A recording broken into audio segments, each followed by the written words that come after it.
Hi, folks. Jarod here with the Digital Weather Desk powered by Century Next Bank. Just wanted to bring you a quick look at the forecast, set you up for this week, as I normally do around middays on Sundays. Quick reminder, if you haven't seen, we will be on a limited content schedule as we undergo some upgrades over the next couple of days. Tomorrow I'll kind of join you generally as normal, but by Tuesday, we will be on a limited content schedule. You'll still be getting updates to the forecast at digitalweatherdesk.com, so I'd encourage you to check those out there. I hope to join you Wednesday at some point. May take a little bit longer than that. But we'll keep an eye on things, and I'll update you as I know more. A look at temperatures across the area during the midday time frame in the low to mid 80s.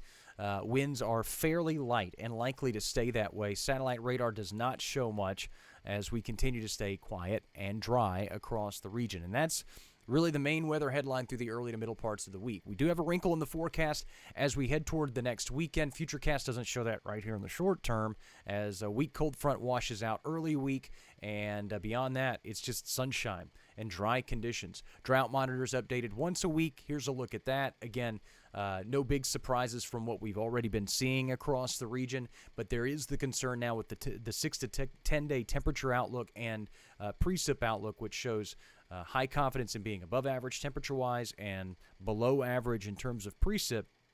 You take that lack of rainfall, which has been prolonged for an extended period of time now, and above average temperatures, which we've seen pretty persistently for an extended period of time.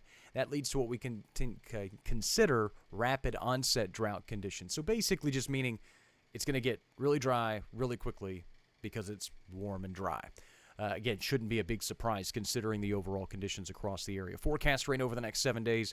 Any rain that we do see would really be focused on that Saturday, Sunday time frame. Water vapor imagery shows the old system, the old upper low, and the dry air circulating associated with it, and just that big change in the upper level pattern. It's been all pushed east. High pressure that was sandwiched off to the south and west over northern Mexico that was bringing all the warm air across the region. That moves back into place Monday, Tuesday, Wednesday. Futurecast made possible by Bayou Power Sports I-20 Frontage Road in Monroe shows that's exactly what's expected to happen, and it becomes the ruling part of the forecast through the early parts of the week. Could see an upper-level system. That's the wrinkle in the forecast. Saturday, Sunday could bring some showers and storms to the region, could bring some cooler air, maybe even some stronger thunderstorms. Too early to speculate on that. If it changes, I'll let you know. High temperatures for the rest of the day in the mid to upper 80s. Some spots may get stopped in the low end of the 80s, and some cool mornings still ahead.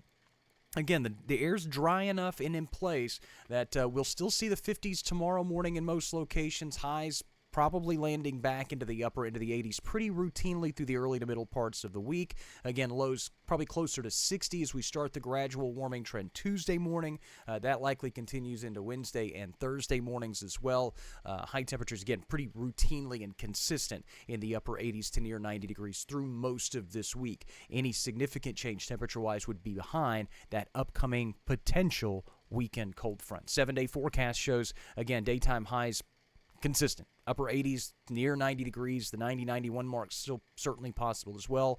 Morning lows also upper 50s to low 60s. Showers and storms Saturday and Sunday is a possibility. I'll keep you updated on that as we go through the next 7 days. Of course, the latest forecast can always be found at digitalweatherdesk.com. I'll join you first thing tomorrow morning with a look at the forecast as well, and then we kind of go into a little bit of a quick sabbatical for Tuesday and Wednesday as we get some stuff done around here, and then resume even bigger and better than ever latter part of this week. I'll join you first thing tomorrow morning. Enjoy the rest of your Sunday, everybody.